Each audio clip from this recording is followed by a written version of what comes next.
Halo,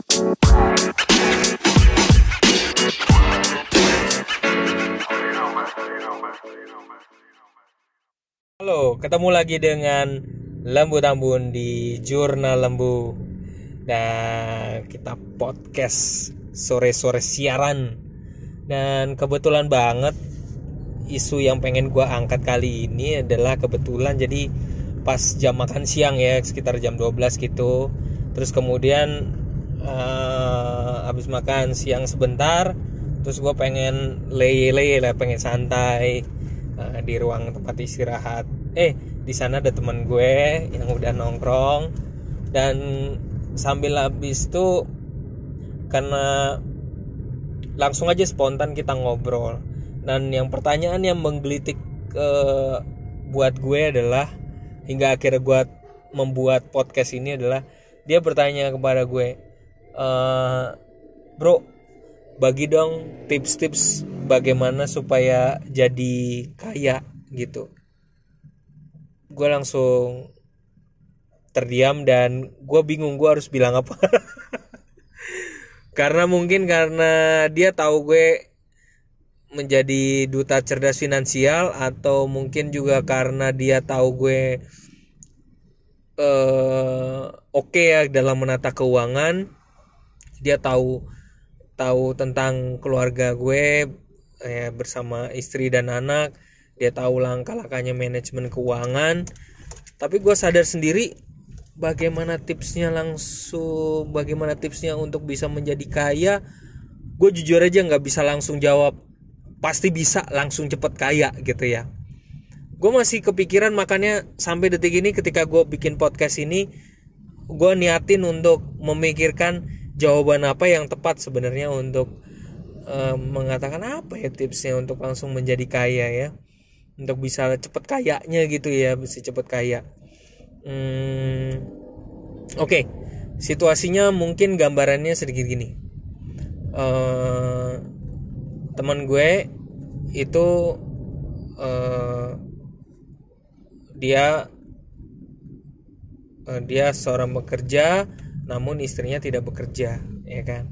Terus gue nangkapnya sih sesingkat itu. Terus kemudian bagaimana caranya supaya bisa ningkatin, mungkin kalimat halusnya bagaimana cara meningkatkan keuangan kita gitu ya, supaya dapat penghasilan tambahan ya. Ilmu yang gue pakai dari mentor gue yang ngajarin gue, yaitu Pak Muhammad Teguh dan Pak Eko, yang gue banyak bersyukur kepada mereka yang udah bantuin gue untuk ngilangin utang. Pertama tuh ngilangin utang dulu tuh. Bagaimana tips menjadi kaya, mungkin pertama adalah bagaimana cara ngilangin utang gitu ya. Jadi belajarlah untuk berhemat. Tips pertama mungkin yang paling dasar dulu. Kalau kita punya utang, lunasin semua utang kita dulu. Itu yang paling dasar. Nggak semata-mata langsung cepet kaya gitu ya. Jadi kalau kita punya utang, lunasi dulu utang kita. Bagaimanapun caranya harus dilunasin utang kita. Jual aset-aset kita yang masih sangat berharga untuk nutupin utang-utang kita. Misalnya kalau ada utang apa, utang-utang yang cukup besar ya gitu, mulai ditabung, diatur, di-manage duitnya untuk kalau misalnya ada cicilan utang ya itu harus diutamakan dulu, orientasi sampai benar-benar lunas. Jadi harus difokusin untuk dilunasin ya. Kalau kayak gue ya jujur aja, karena di podcast ini gue punya cicilan rumah sampai 20 tahun cuy ya. Jadi lo bayangin bahwa gue harus lunasin cicilan rumah itu. Dia harus mendapatkan porsi utama gitu, cicilan rumah itu. Jadi begitu dapat gaji itu utang ya, jadi kita harus bayar gitu cicilan utama. Nah selebihnya kalau bisa duit yang ada yang lebih itu harus mulai ditabung, dicicil, ditabung. Usul gue nih, tips kedua ya, gue tanya sih sama teman gue, lo punya saham atau reksadana nggak gitu ya. Percuma kalau kita nabung di bank, mendingan taruhnya di reksadana pasar uang supaya muternya dapat cuannya juga lebih baik ya, compounding, jadinya bisa bunga berbunga. Itu sangat ngebantu banget gitu. Nah jadi itu bisa menjadi pilihan. Itu tips kedua ya, untuk bagaimana tips langkah awal untuk bisa menjadi kaya ya. Jadi pertama, utang harus lunas. usahakan utang lunas, kalau belum lunas ya diutamakan. Terus kemudian kedua yaitu tadi harus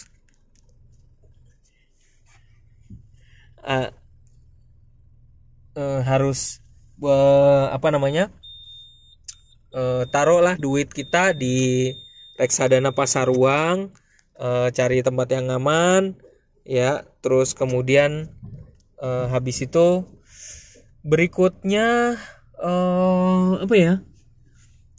jadi ada filosofi bilang begini. Jadi cuma dua pilihan untuk meningkatkan pendapatan kita ya, untuk yaitu jadi untuk pendapatan kita supaya tetap lebih baik ya jumlahnya gitu ya, atau meningkat gitu. Yaitu pertama, pengeluaran kita yang nggak penting mulai deh didata. Pengeluaran kita yang nggak penting itu di-cut gitu. Jadi kalau ada pengeluaran misalnya demen jajan di luar gitu, itu di-cut tuh, dikurangin. Atau demen belanja yang junk food terlalu banyak, itu porsinya dikurangin. Kalau misalnya demen belanja makanan, baiknya mulai masak di rumah pelan-pelan, cari cara supaya jauh lebih hemat ya gitu. Jadi itu tipsnya gitu. Jadi harus sangat hemat banget gitu ya. Nah, itu jadi menata kembali pengeluaran ya, mengecek kembali pengeluaran kita. Atau kedua, untuk hukumnya kebalikannya, yaitu cuma satu caranya adalah menambah pundi-pundi pendapatan ya. Jadi harus punya kerja sambilan. Jadi ada punya kerja utama, tapi dia juga nyari kerja sambilan buat nambahin pendapatannya. Jadi itu contoh ya, kita nggak usah takut. Misalnya kayak ada karyawan yang kerja kantoran tapi dia juga sambil jualan jamu misalnya gitu. Kerja kantoran tapi juga jualan kue di kantornya. Terus kemudian ada yang kerja di kantoran tapi ternyata gabungan bareng-bareng buka usaha cucian mobil. Nah, terus kemudian ada juga yang kantoran karena ada juga yang istrinya karena tidak bekerja, suaminya yang bekerja, terus kemudian istrinya buka usaha laundry buat nambah pemasukan. Jadi selalu ada cara-cara di mana untuk menambahkan pemasukan. Selain itu sebenarnya di Instagram juga banyak tips-tips tuh ya. Side hustle, bagaimana cara ningkatin tambahan pendapatan gitu untuk ini. Terus kemudian misalnya jadi blogger yang aktif terus sampai sekarang aktif, terus kemudian di blognya itu dapat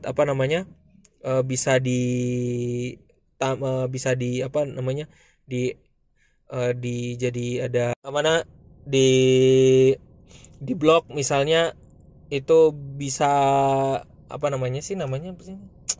dimonetize ya, maaf.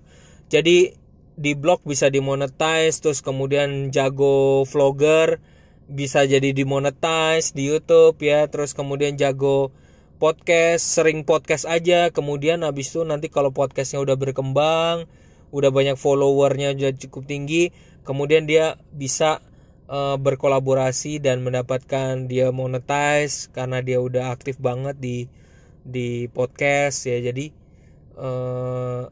Jadi selalu banyak cara, selalu banyak kemungkinan, dan saya yakin setiap manusia itu punya kelebihannya gitu.